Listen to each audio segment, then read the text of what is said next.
now welcome to the podium Peter Reilly, who's the business librarian at the University of Limerick. And Peter's talk today is developing emotionally intelligent work teams. So, over to you, Peter. Thanks, Suzanne. Okay, good morning, everybody. I suppose really this talk is based on a journal article I've written, which is currently under review. And I suppose really what I'm looking at is it's a literature review focusing on developing emotionally intelligent work teams based on studies conducted in the IT, scientific, animation, and professional services firms. And the reason for this is that when you look at the library literature, the focus in terms of emotional intelligence is on developing a senior leadership team, or else in terms of developing a community of practice based on a series of emotional intelligence competencies. And I suppose also, I originally wanted to call the title of this talk, "What are the benefits of developing emotionally intelligent teams?" So in terms of a research question. And I suppose I'm also going to discuss leadership in both an organisational and a team context as well. So in terms of the learning outcomes, by the end of this session, hopefully we'll be able to identify the benefits of developing emotionally intelligent work teams. We'll examine emotional intelligence. We'll also be able to recognise the problems that affect group dynamics. And finally, then we'll be able to apply effective strategies. So one of the main benefits to leaders, managers and employees of developing emotionally intelligent work teams are improving services and project outcomes. And libraries, like many organisations, can achieve this by cultivating a coaching and mentoring culture among their staff.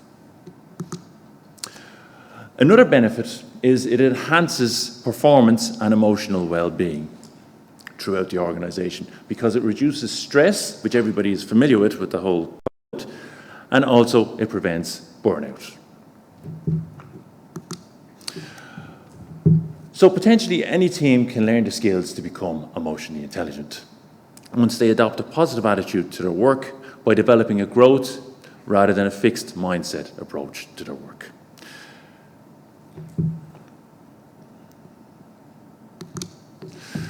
Now, let's look at emotional intelligence, or EI, in more detail. Now, the term emotional intelligence was first developed by the psychologists Salovey and Meyer in the 1990s as a subcategory of social intelligence. It was subsequently popularised by the best-selling author Daniel Goleman in his book of the same title, Emotional Intelligence, in 1995. Now, when we look at Salovey and Meyer's model, which is called the four-branch model of emotional intelligence, it consists of four interconnecting components. These are perceiving and expressing emotions, controlling emotions, using emotions, and understanding emotions. So when you look at emotional intelligence, it's in terms of the individual being aware of their own feelings and emotions, but also the feelings of others, and using them to develop clearer thought processes to solve complex problems. So emotional intelligence empowers individuals, or emotionally intelligent individuals are more empowered or more committed to their work. This is according to the psychologists Askeny and Thurs, I think. And also, Carol Dweck has mentioned that in mindset organizations, in growth mindset organizations, employees tend to trust their leadership more as well. So if we look at emotionally intelligent work teams, they're high performing, and two qualities of high performing work teams are team efficacy and proficiency. Now, efficacy is the ability to recover from setbacks by learning from the experience rather than dwelling on it. And team efficacy is the confidence and ability of a team to overcome stressful situations, which would be like presenting, for example, and also to overcome obstacles in order to achieve their objectives. Now, a team, sorry, I'm just trying to think. Oh, yes, yeah. A team grows stronger from these experiences by learning from them and actively seeking them out. And proficiency are the skills and knowledge that a team needs in order to achieve their objectives.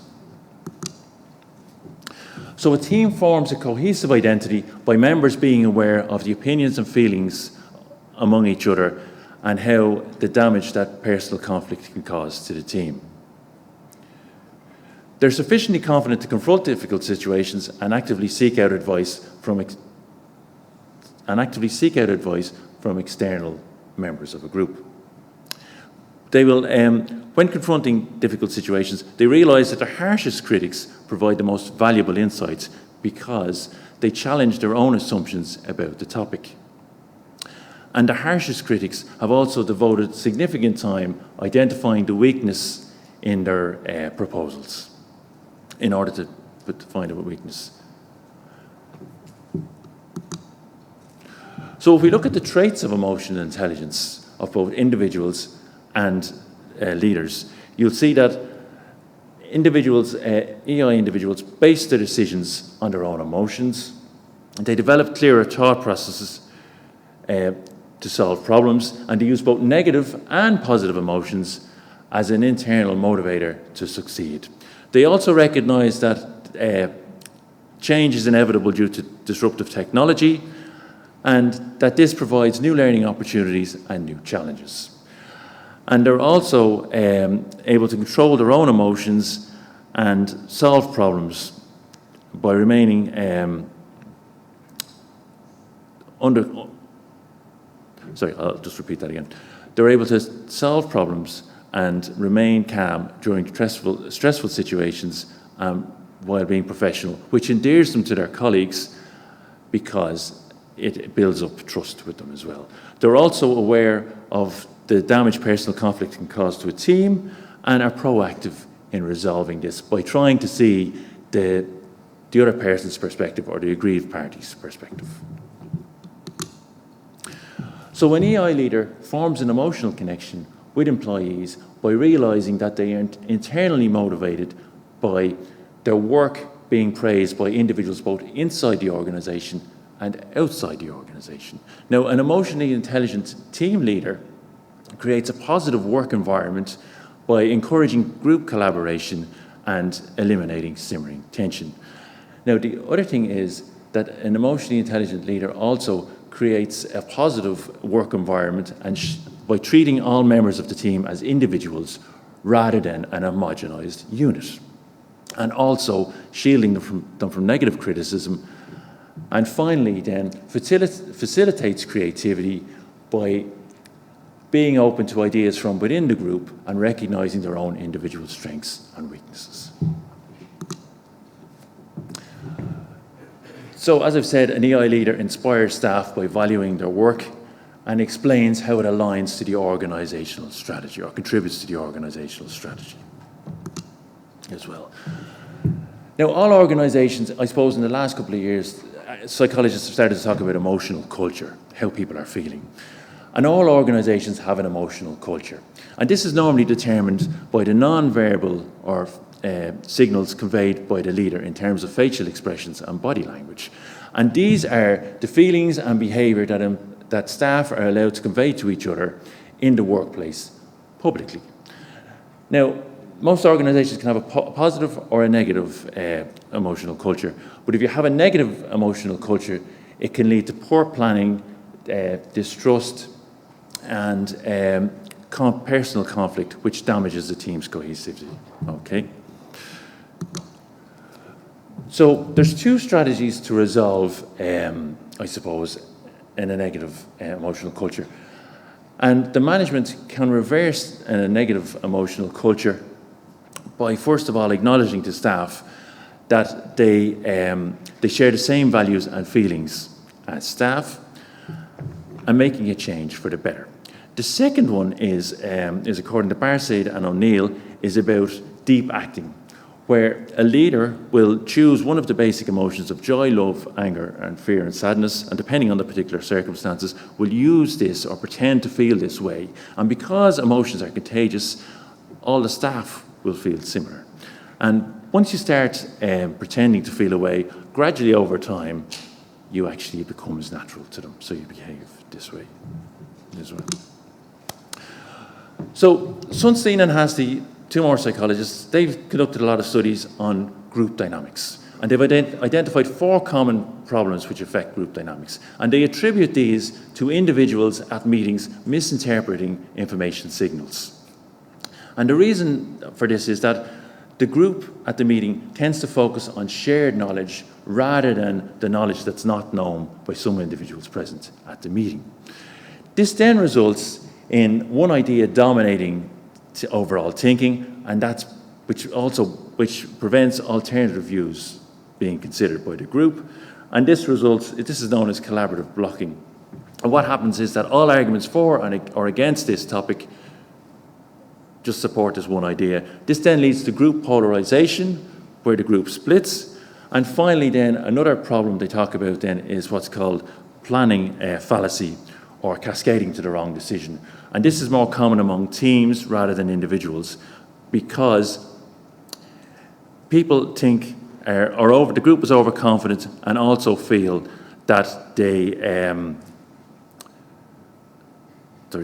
overconfident and feel that everybody thinks the same as them, so they miscalculate their time scale as well.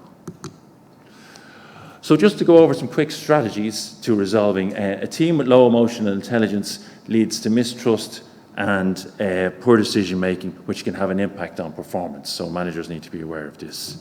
And in order to, one strategy to avoid this is to avoid a negative emotional climate developing. Okay. Another one is to redesign tasks to create opportunities for more social interaction, which eliminates silos or feelings of loneliness or silos of isolation, and allows individuals or staff to collaborate and to showcase their knowledge and skills.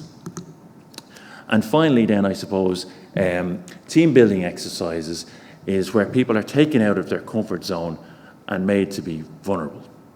And when people are vulnerable, they have to collaborate to solve complex problems, and they learn about controlling emotions during stressful situations. So the group or the team learns from this experience they become more empowered, and they're able to deal with more emotional challenges. And finally then, I suppose an emotional intelligence team, they have the skills and knowledge to deal with the futures of AI, as we've heard over the past day about library collections, and I suppose knowledge management systems have to be designed not only for humans, but also for cognitive technologies such as AI. And just finally, to give you a quick recap, hopefully now you should be able to identify the benefits of developing emotionally intelligent work teams, have a better understanding of emotional intelligence. You'll have recognized the problems that affect group dynamics and being able to apply effective strategies. So if anybody would like to know more information about emotional intelligence, here's some recommended readings here. Okay, so I'd like to thank you for your attention.